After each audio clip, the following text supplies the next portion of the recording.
There are actually quite a few real world places across the US where the story of peanuts come to life. From a California town where Charles Schulz spent decades creating the strip to the Midwestern city where many of the characters first take shape. And there's even a few unexpected side quests. Welcome to Pop Culture Passport, your ultimate guide to quirky and cool destinations across the US. I'm your host, Beth Scalacci, aka the Roman Yeti, here to help you dive into the world of theme parks, uncover film and TV locations, and explore quirky museums, roadside attractions, and legendary venues that capture the heart and soul of this unique country. So grab your pop culture passport and let's discover destinations that resonate with your interest, not just with what's trending on social media. Are you ready? Let's roam! Today, we're exploring some of the real places you can visit if you want to follow the trail of Charlie Brown, Snoopy, and the rest of the Peanuts gang. Some of them are like a full pilgrimage, and others are kind of quirky discoveries that are really well suited for a side quest. I had so much fun putting this episode together and researching it, and after I tell you about this first stop in Santa Rosa, um maybe you'll want to book a flight just like I did. So let's get into it. If there's one place in the US that could be considered the hometown of the Peanuts gang, well, it's Santa Rosa, California. Now, Charles Schulz moved to Santa Rosa in the late 1950s, and for the next 4 decades, this quiet North California city became the place where the Peanuts universe was created day after day. From a studio just a few miles away, Schultz drew the strip that would eventually appear in thousands of newspapers around the world. Today, wisely, Santa Rosa has fully embraced that legacy. And if you're a fan, this is the closest thing you'll find to a pilgrimage site. The best place to start is the Charles M. Schulz Museum and Research Center. The museum opened in 2002 and was designed specifically to celebrate his life and work. Inside, you'll find original comic strips, rotating exhibits about the Peanuts characters, and one of the most visually impressive pieces. It's a massive tile mural made up of thousands of individual Peanuts comic panels. And when you step back, those tiny pieces come together to form a giant image of Snoopy and the gang. Now, one of the things that makes this museum special is that it doesn't just focus on the finished comic strip. It also shows the creative process behind it, the sketches, the evolution of the characters, and the way Schultz's own life experiences really influenced the stories he told. Now, speaking of his everyday life, one of the most beloved stops in Santa Rosa is just a few minutes away from the museum, and that's Snoopy's Home Ice. It's officially called the Redwood Empire Ice Arena, and it was built by Schultz himself in 1969. He was a lifelong hockey fan and wanted a place where the local community could skate and play. The building looks like a Swiss chalet, and it feels very much like a community gathering place rather than a big commercial attraction. Now, inside the arena, I love the name of this little cafe. You'll find the Warm Puppy Cafe, which became Schultz's regular lunch stop. He ate there almost every day and even had a reserved table near the fireplace. The table is still marked today, and it's one of those small details that remind you how connected Schultz remained to the community, even as Peanuts became a global phenomenon.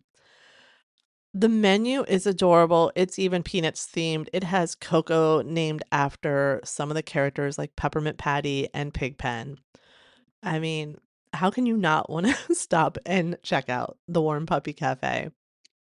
And another thing you'll find while exploring Santa Rosa is that Snoopy and the other characters show up all over town.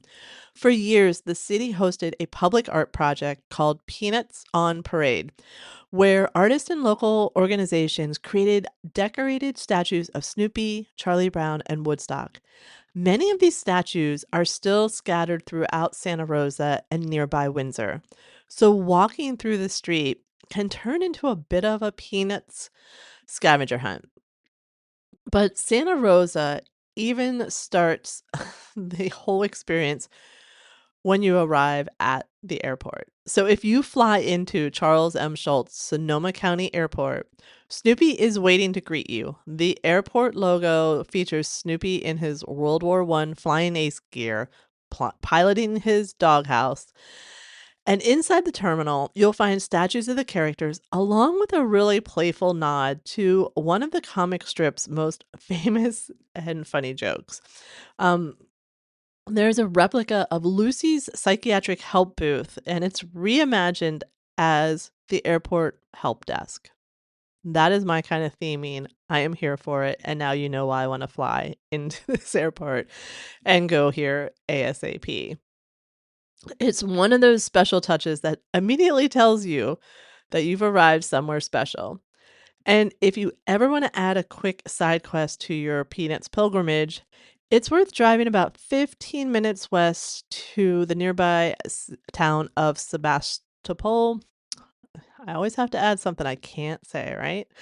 Along Florence Avenue, you'll find a series of large, whimsical sculptures created by local artist Patrick Amiot, and many of them were made from recycled metal and scrap materials, and a few of the pieces feature Snoopy and Woodstock. And also, the town is connected to another piece of Peanuts history. Just outside the town was the location of Schultz's private studio on a quiet street called Coffee Lane. Is there a more perfect road or street to live on? This was where he worked for decades, drawing the comic strip in relative peace while the Peanuts characters continued to grow into one of the most beloved creations in America pop culture. So if you're looking for the place where Snoopy, Charlie Brown, and the rest of the gang truly came to life, Santa Rosa and the surrounding area is a must visit. Now, before Santa Rosa became the creative home of Peanuts, the story of Charlie Brown and Snoopy really began in the Midwest. See, Charles Schulz was born in Minneapolis in 1922 and grew up just across the river in St. Paul, Minnesota. Many fans are surprised to learn how much of Schultz's early life quietly found its way into the comic strip. The personalities, the insecurities, and some of the small everyday settings that appeared in the strips were actually shaped by experiences Schultz had growing up. Schultz was a quiet kid who loved drawing and spent much of his time observing the world around him. That sense of introspection would eventually define Peanuts. The characters weren't superheroes or adventurers. They were just kids navigating friendships, disappointment, imagination, and the little emotional moments that really make up our everyday life. If you visit St. Paul today, you can still find a few places that connect directly to those early years. One of the easiest stops for visitors is Rice Park, which is located in downtown St. Paul. Here you'll find a group of bronze statues featuring several members of the gang: Charlie Brown, Lucy, Linus, and Snoopy. It's a small tribute, but it's a nice reminder that the world famous comic strip had its roots in this Midwestern city. A short drive away is the neighborhood where Schultz spent much of his childhood. His family home in Malacaster Street is still standing today. And while it's a private residence and not open to the visitors, many fans like to drive past to see the place where one of the most beloved comic creators in history grew up. Another real life connection to the strip can be found at the corner of Selby and Snelling Avenues. This is where Schultz's family operated a barber shop for many years. If you're a longtime reader, you might remember that Charlie Brown's father also worked as a barber, a small detail that Schultz borrowed directly from his own life. And again, even the local airport carries a nod to the Peanuts legacy. At Minneapolis St. Paul International Airport, travelers passing through Terminal 1 may spy a statue of Snoopy dressed as a world traveler, suitcase in hand. It's a playful tribute to the Minnesota roots of the Peanuts creator and a reminder that the characters who started in a small Midwestern neighborhood eventually became known all over the world. While St. Paul doesn't have the concentrated attractions that you'll find in Santa Rosa, it offers something equally meaningful. And that's a glimpse into the early life and experience that shaped Schultz and helped inspire the simple, thoughtful storytelling that made Peanuts so enduring. Once you start looking for Peanuts connections across the country, you begin to realize that Snoopy and the gang show up in some pretty unexpected places. And one of those places can be found in Anderson, Indiana. At first glance, Anderson might not seem like the obvious place to find a connection to the Peanuts universe, but the town actually played a small role in Charles Schulz's personal life. His first wife was from Anderson, and he spent a fair amount of time in the area during the 1940s and early 50s. Fans of the comic strip notice that Schultz occasionally slips the town's name into the background of his panels, a newspaper headline, or a sign in the distance that might quietly reference Anderson, Indiana, almost like a private little inside joke. So today, the city acknowledges that connection with a 5 foot tall fiberglass Snoopy statue located at the Anderson Public Library. In this version, Snoopy is dressed in a tuxedo, which gives the statue just a little bit of extra personality. It's a small tribute, but it's exactly the kind of unexpected pop culture side quest that makes a road trip more fun. And finally, there's one more place where Snoopy shows up in a way that many families have experienced it before they were really it wasn't their plan, but they're experiencing it. Theme parks across the country have embraced the Peanuts characters for decades, and one of the most famous is Camp Snoopy at Knott's Berry Farm in California, which opened in 1980s as one of the first fully themed areas designed specifically for the younger park visitors. Since then, Snoopy and the rest of the Peanuts gang have appeared in family areas at several amusement parks including Cedar Point in northern Ohio, and then Kings Island near Cincinnati. And when you're in the when you're in the Peanuts area in Kings Island, grab that blue ice cream. You won't be disappointed. But for many people, these rides and character meet and greets were their first real world encounter with Snoopy outside of the comic strip or those holiday specials. But before we close today's episode, there's one more place where Snoopy shows up in real life that I sort of knew about, but I didn't know the whole story behind. So I had to share this one with you. And this isn't about a town or a museum. It's something a little bigger, I think. So since the 1960s, Snoopy has had an official relationship with NASA. Yes, NASA, the space place. At the height of the space race, NASA was looking for a way to promote safety and attention to detail among the thousands of engineers, technicians, and scientists working on the Apollo missions. The agency wanted something recognizable and approachable, something that could remind people that even small mistakes in spaceflight can have big consequences. So in 1968, NASA adopted Snoopy as its official safety mascot.